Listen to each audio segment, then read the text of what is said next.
I think probably what really attracted me was Mr. Gilroy ringing me up and saying, would I be part of it? He was writing it, he was directing it, he was showrunning it, and I was just delighted by his enthusiasm, his excitement about the project. I mean, we're all so aware of Star Wars. I was very happy to join the universe anyway, but it was very exciting being asked to take part.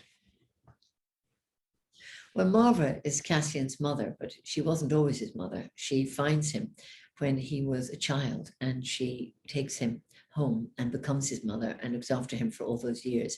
And this is both a great thing and a bad thing, in that she loves him like a mother, but he's always got this hankering for his sister, who he wants to find in Canary, or who may have left Canary at the same time. So he is a sort of happy but reluctant son, I think, but he loves her too.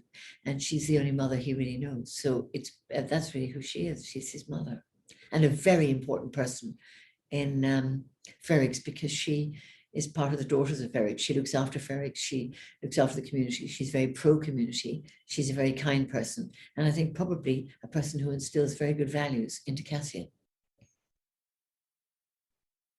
I'd worked with Adria in a strange series about witches some years back. So it was lovely to see her again, but I have nothing to do with her in the series, sadly. I mean, she's just around. She's part of my community, but not part of my scenes.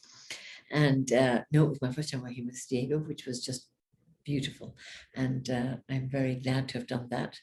And I know some of them, of course. The Irish girls I know, because we all know each other vaguely from being from Ireland. So that's been very nice, but we haven't worked together. My scenes were quite contained, you know. I really mainly worked with Cassian. Did I enjoy working with the droid? I so enjoyed it that I would like to have a droid. And I hope I will have a droid if I can live long enough, because the great thing about B2 is that, you know, Jan Spack has got a personality, definitely has got to understand its master, in that it now knows, you know, what you can and can't tell Marva. It has a sort of moral compass. It's not keen on lying, which is very good, that the droid is meant to be loyal, like a dog is to its owner, and is now getting very old. So the droid's getting old, like Marva's getting very old. And so the old droid and old Marva live together. So in theory, it's a happy little relationship. I think I mean, I was so impressed initially, but I was impressed. What impressed me most about the whole thing was, of course, the costumes, which were, when I walked in for my costume fitting, they had different costumes with different aesthetics for different planets. And that you begin to, you know, and these are hundreds of costumes in certain shades that have different references to different parts of Africa or Asia or other historic events, other uniforms. And then you go to the Ferrix world, which is responding to a metallic world, and you think, gosh, this is just the costumes.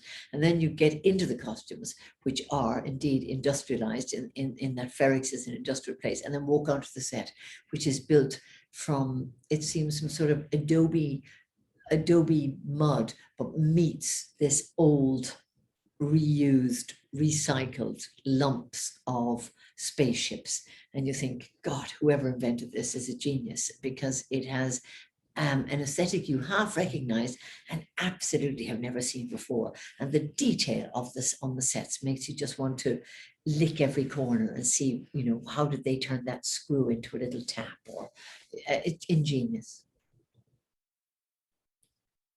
Well, you know, that was your great detail on a set makes you feel that you must bring what you can bring. If they have given such detail, then you just need committed performances, because the only thing an actor can bring to a period set, and this is a sort of future period set, is the honesty of now and the complexity of now. Because if you bring that, it matches the detail that is believable. What you're trying to do is sell the impossible to an audience who say, prove it, that we should believe you. Why should we believe you?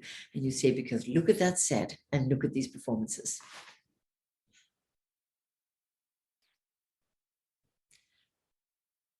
I think I liked best the whole experience of being able to play somebody who is old and near death, whose life should be over, but who, as the series develops, you begin to realize had a completely different earlier life, was a swashbuckling pirate who went around the universe collecting lumps of metal and turning them into spaceships, who could mend spaceships, somebody very unlike me.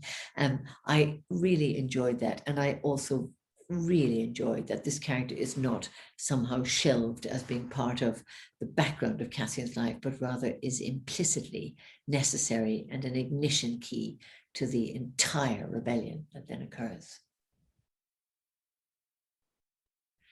I hope that the viewers experience themselves and can imagine themselves in those situations, so that, you know, if they can identify with the characters are there for them to identify with. They're as complex as the people watching it. They are not in any way black and white or good or bad. They are characters full of the depth, problems, and difficulties of living in a world that is changing under their feet, as is ours.